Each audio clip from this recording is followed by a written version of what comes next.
What's up guys, the Canadian here, and I'm coming at you today with some Battlefield 1 gameplay, but the gameplay is just for the background.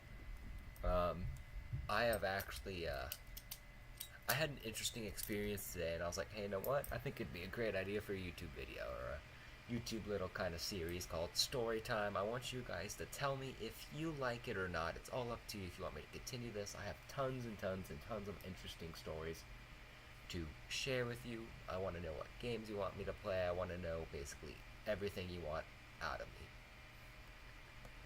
So once this game loads, I'll get into this whole story. Anyways, I actually have someone else in this channel with me. You might know him from my first episode.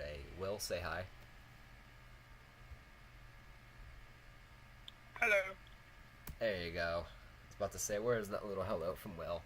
We got it. He was the guy that was in my very first upload to the channel, Will Sackett. I will leave a link to his channel in the description below. Please do go and subscribe to him. Not only helping me, but it also helped him. Please do subscribe, like, favorite, and comment. There's lots of interesting things that I post, I guess. We have taken objective apples. All you have to do to subscribe is just go down below in the description, and there's a little red button kind of next to the description that says subscribe. Just click that. While you're at it, if you go to the left just a tad bit, you'll come across a little button that's a little thumbs up. Just click that. Should turn blue. I don't know what's going on. My gun's just randomly firing. I'm not even clicking the button. Are you going to continue firing? Alright, good. Anyways, yeah, just gonna continue shooting, I guess. Blitz shooting or something, I don't know. I'm not clicking the shoot button. Oh, is that me? That's our plane. Anyways, We have lost objective apples. give me a second. This looks so bad for a video, I know. Anyways, I'm just trying to figure out what's going on with this. I'm using the M1903 experimental, but anyways, since I'm actually in the game, let's get into the details of the story. So, today was just kind of a usual day at the beginning. Uh-oh, there's a guy here at E. Actually, let's get back in my safety tower.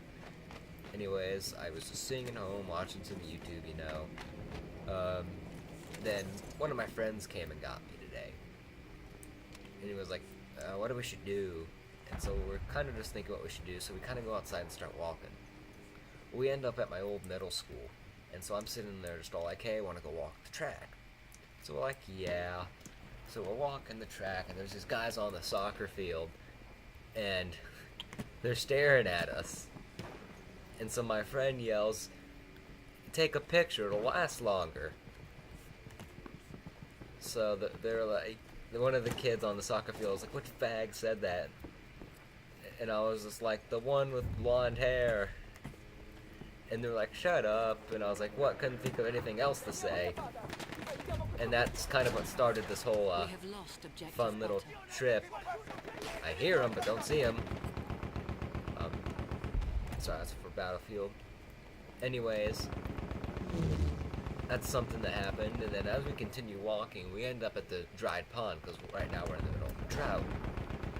Well, we get to this little pond area, and you know, we're kind of just sitting by the trees, you know, kind of just having a little, you know, fun time, not having the building we're in exploded entirely. Anyways, excuse me. We're continuing walking. We're in this now dry bed of the pond. Alright?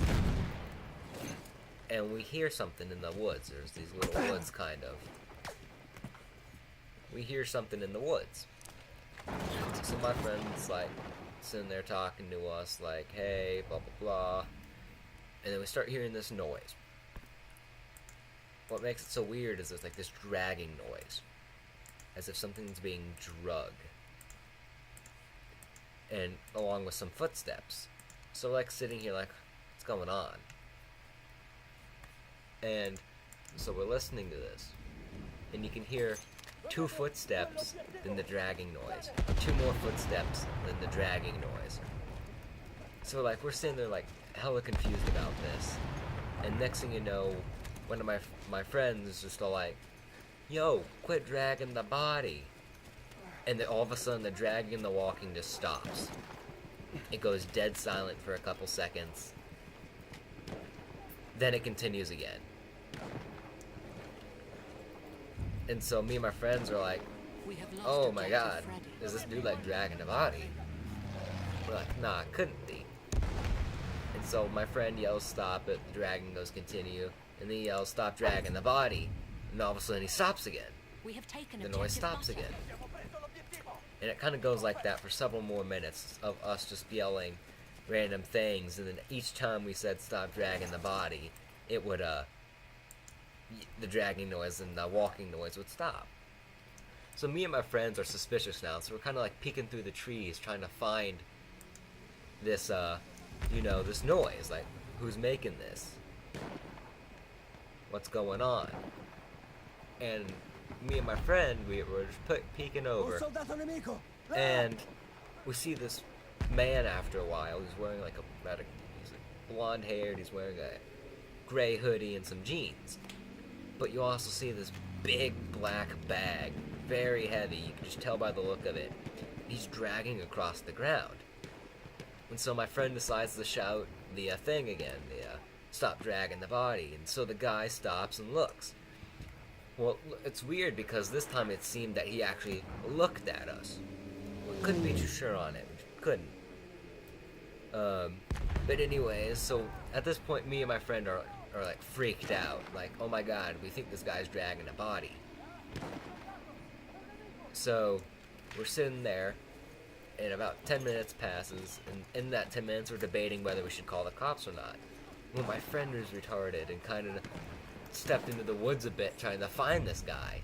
And We have taken I was objective the only Charlie. one that was armed, I guess is the way to put it. I had a small little pocket knife going for me. It's a small little Gerber pocket knife. I've always liked a knife. It was a gift from my dad. But anyways, it's just, we're sitting there debating whether to call the cops or not. Excuse me. So after a while, we decide that it's something that we should call. It just looks too shady to not call the cops. So we went ahead and called the cops. 911. They were like, 911, what's your emergency? And I was like, hey, me and my friend were kind of. It was like my first time calling the police in a while. Anyways, they were like, address first. And I was like, that's right. I'm at my old middle school, which I gave them the name, off this road. And so they're just all like, okay. We have lost objective Charlie. Anyways,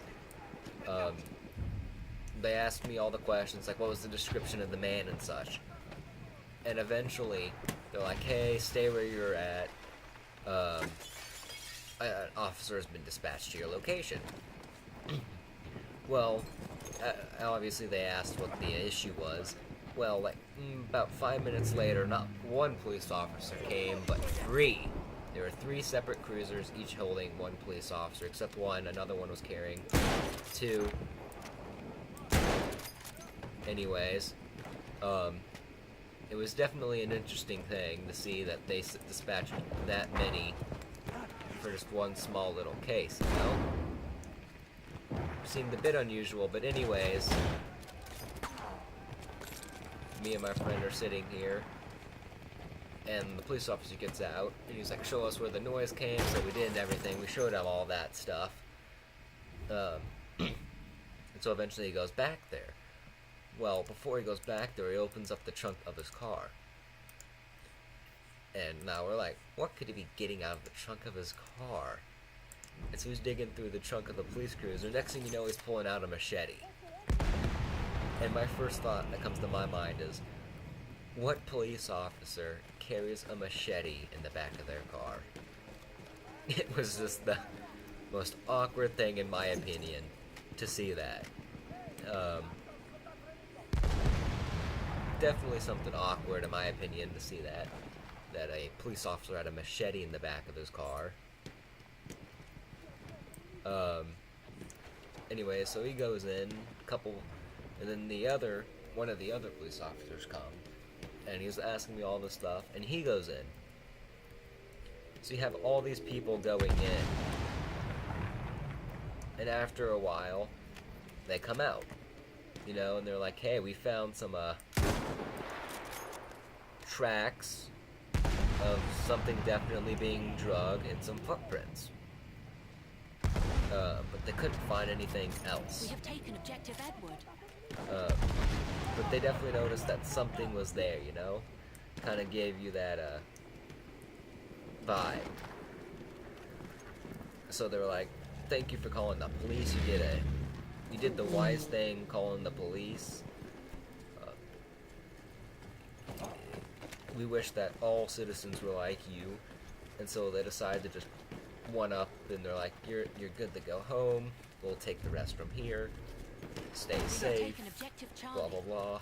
And they kind of just went off to this the other side of the forest to investigate down that way. Objective George. So me and my friend are just like, what's going on? Anyways, so we're walking home now. And then we found some old little metal bars along the way that we kind of just kept because we could for self-defense. And one of the one I picked up kind of looked like a spear, so I was like, it's my tribal spear. So I have my little tribal spear going on now.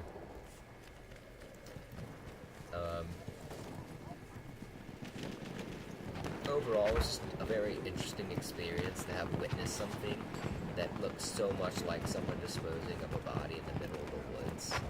I know it sounds like stereotypical, like, oh yeah, they're disposing of a body in the middle of the woods kind of thing, but it was definitely something that was interesting.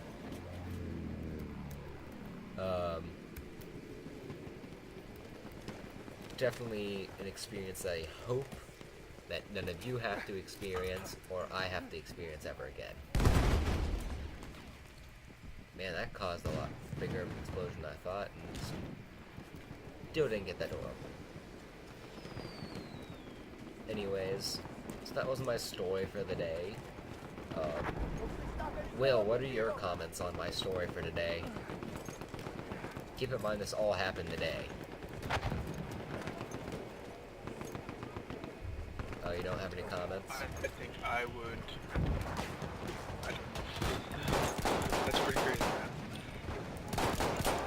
I definitely hope it's something that I do not have to... I have no idea what I'd do. I just definitely hope it's something I don't have to deal with ever again. Yeah, for sure. It was a bit scary, because at one point we thought he was coming our way to deal with us, because we were being a nuisance, saying, hey, quit trying to hide the body and all. So we thought at one point that he was coming our way to get us to shut up. As in, shut up permanently. And I don't really feel like shutting up permanently, I've always been kind of a loudmouth. Even when I shouldn't be, which there's plenty of other stories that can go with that. That if my audience requests, I will definitely tell some more very, very, very interesting stories. In fact, there's one that happened Friday that I told Will about. It was a very scary experience that I also definitely hope that no one else ever has to experience ever again. Ever. Yeah. That would be story time, fellas. Like, favorite, comment it. Do definitely like and comment if you enjoyed. Also subscribe while you're at it. It takes about 10 seconds out of your day, minimum, to do all those things. Well, commenting might take a bit longer, but just show your support. If you guys like story time, I will definitely share some more stories with you. I've got lots and lots and lots of them that I'm just begging or waiting for an audience that's willing to hear them. So if you guys are down to hear them, I'm down to get them. The Woolly Canadian.